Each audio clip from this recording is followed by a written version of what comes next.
Medicines వాడి వాడి body chemical factory అయిందా? క్యూర్ అవ్వాలంటే మార్చాల్సింది మందులు కాదు, మీ ఆహారపు అలవాట్లు.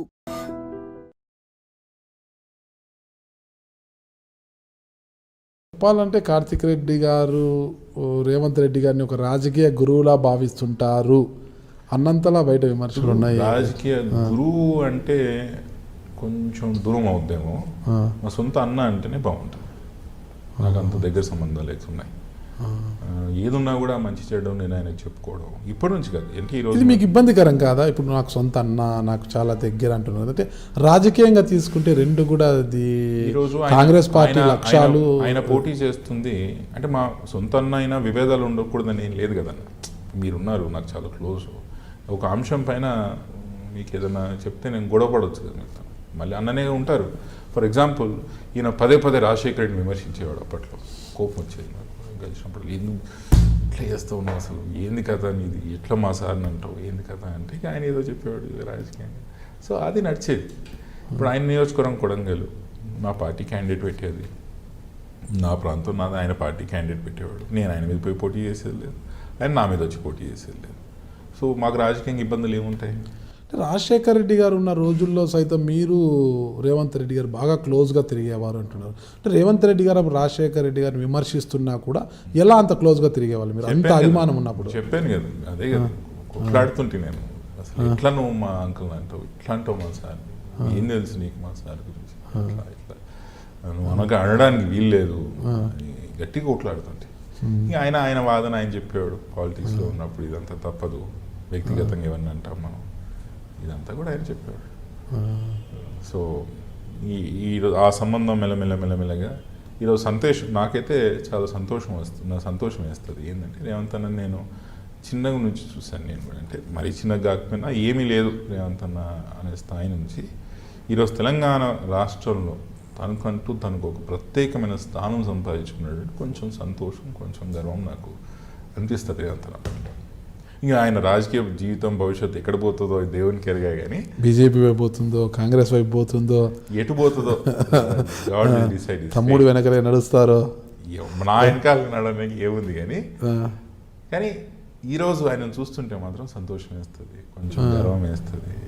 అంటే ఆయన కూడా చిన్న ఫ్యామిలీ నుంచి వచ్చినాడు, మా నాన్నలాగా కొట్లాడుతూ ఈ స్థాయికి వచ్చినాడు.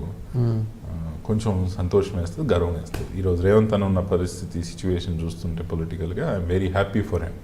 పొలిటికల్గానే కాదు, ఆర్థికంగా కూడా రేవంత్ రెడ్డి గారు చాలా బలంగా ఉన్నారంటున్నారు. ఏ రోజు కూడా నీ వాలెట్లో ఎన్ని పైసలు కూడా అడగలేదన్నా. నేను మీకు మొదలే చెప్పాను, నేను జీవితంలో కొన్ని పాఠాలు నేర్చుకున్నాను. ఒకరితో సంబంధాలు మంచిగా ఉండాలంటే వాళ్ళ ఆర్థిక స్థితిగతుల గురించి పట్టించుకోవద్దు, వాళ్ళ ఆర్థిక స్థితిగతుల్లో ఇన్వాల్వ్ అవ్వాలని కూడా ప్రయత్నం చేయొద్దు. ఆయనతో మంచిగా ఉండాలని కోరుకుంటున్న వ్యక్తిని అని ఏ రోజు కూడా ఆయన ఆర్థిక పరిస్థితి అడగలేదు, అడిగి కనుక్కోలేదు. ఓకే, కార్తిక్ రెడ్డి గారు, రేవంత్ రెడ్డి గారు బాగా పరిచయం మీకు. రేవంత్ రెడ్డి గారితో పరిచయం తర్వాత మీరు టీలు ఎక్కువ తాగడం నేర్చుకున్నారంట. ఇప్పుడు ఆయనకు మనలాకేం అలవాట్లు లేవు, మనకు అలవాట్లు లేవు. కూర్చున్నప్పుడు ఇంకా ఛాయ్ తాగుతూనే ఉంటాడు రేవంత్. మందు తాగారు కాబట్టి ఛాయ్ తాగుతారు. ఎలాగో మందు నేర్చుకోలేకపోయారు. ఛాయ్ అంత మందు అవుతే పోతాం అన్న. తాగినంత ఛాయ్ మందు అవుతే పోతాం. అంత ఛాయ్ అలవాటైంది, మన దగ్గర అలవాటైంది, మన ఇంటికాడ అలవాటు.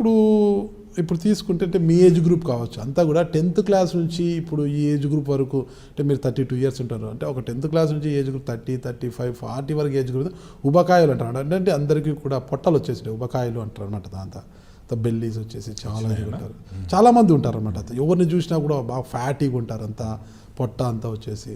మీరు ఇప్పటికీ కూడా చాలా స్లిమ్గా, అసలు చెప్పాలంటే స్పోర్ట్స్ మెన్. నేను మా నాన్నగారు కూడా కొంచెం పొద్దున్న ఎక్సర్సైజ్ చేయాలా, స్విమ్మింగ్ చేయాలనేది బాగా చేసేవారు. కొంచెం ఏదైనా పొట్టు వస్తుందనగానే కొంచెం డైట్ మార్పులు, కొంచెం ట్రాక్ పోవడము. మా తమ్ముడు కూడా ఇలానే ఉంటారు, ఇద్దరు కూడా.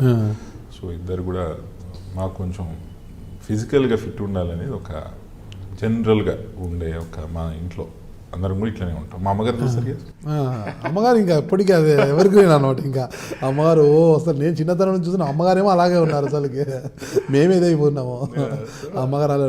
ఇంకా మీరు ముసలివాళ్ళైనా కూడా అమ్మగారు మాత్రం అలా ఉంటారేమో. సో అమ్మగారు ఇంకా అలానే ఉన్నారు, మేము కూడా అలానే ప్రయత్నం చేస్తాం. అంటే మీరు ఒకవేళ మీకు అంటే పొట్ట అంటే బెల్లి వచ్చింది అనుకోండి, మీకు ఒకవేళ పొట్ట వస్తుంది అని మీరు గ్రహిస్తే డైట్ కంట్రోల్ ఎలా చేస్తారు మీరు? ఫుడ్ మార్చేస్తాను అన్న. కొన్ని రోజులు అన్నం తినను, 1 year చికెన్ తినరు. ఇక అది ఎట్లన్నా ఉందిగా 3 years ఒకసారి. ఫుడ్ కొంచెం మార్పిడి, అన్నం మానేస్తాను, జొన్న రొట్టెలు అవి ఎక్కువ తింటాను. కొత్తగా ఓట్స్ ఇంకా మిల్లెట్స్. జొన్న రొట్టెలు తింటారు మీరు? ఎవరు చేస్తారు జొన్న రొట్టెలు? మా అమ్మమ్మ సైడ్ జొన్న రొట్టెలు బాగా చేస్తారన్న. ఇంట్లో ఇప్పుడు చేసే వంట చేసే ఆమె కూడా సంగటి తింటారా? రాగి సంగటి? సంగట్లేదు మా దిక్కు, సంగటి ఉండదు.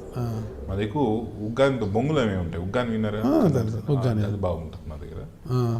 సో జొన్న రొట్టెలు ఉంటాయి, బొరుగులు కానీ అదే బొరుగులతో. మేము బొంగులు అంటాం, మీరు బొరుగులు అంటారు. సో బొంగులు చేస్తారు బాగా మా సైడ్.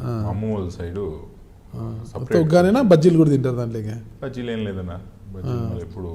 రాయలసీమ వైపు అంతా ఉగ్గాని ప్లస్ బజ్జీ తింటారు. ఉగ్గాని చెప్పారు, ఉగ్గాని మా దగ్గర బజ్జీ తింటారు, కానీ మా దగ్గర బజ్జీలు లేవు. బొరుగులతో అది చేస్తారు, అన్నం లాగా చేస్తారు, ఇక అది బాగా తింటారు. జొన్న రొట్టెలు తింటాం బాగా, మా నాన్న కూడా బాగా అలవాటు ఉండే, మాకు కూడా జొన్న రొట్టెలు అలవాటు. సో డైట్గా ఏదో విధంగా ట్రై చేస్తున్నాను. నిజంగా ప్రస్తుతం ఉన్నటువంటి సమాజం దేనికి ప్రయారిటీ ఇస్తుంది? ఆర్థిక సంబంధాల చుట్టూ మాత్రమే తిరుగుతోంది. మళ్ళీ ఎన్నికలంగానే చాలా విరక్తి కలుగుతాం. మంచి అనిపిస్తుంది కదా, లేడీస్ కూడా ఛాలెంజింగ్ జాబ్స్ చేసినప్పుడు చాలా బాగుంటది. ట్రాఫిక్ అసిస్టెంట్స్ గా నియమించిన ట్రాన్స్జెండర్స్ అందరితో సాల్యూట్ చేయించుకుంటున్నారు. ఫుడ్ డెలివరీ ఇవ్వటానికి వెళ్ళినటువంటి డెలివరీ బాయ్ అనిల్ పై కళ్ళ ముందు పెళ్ళండి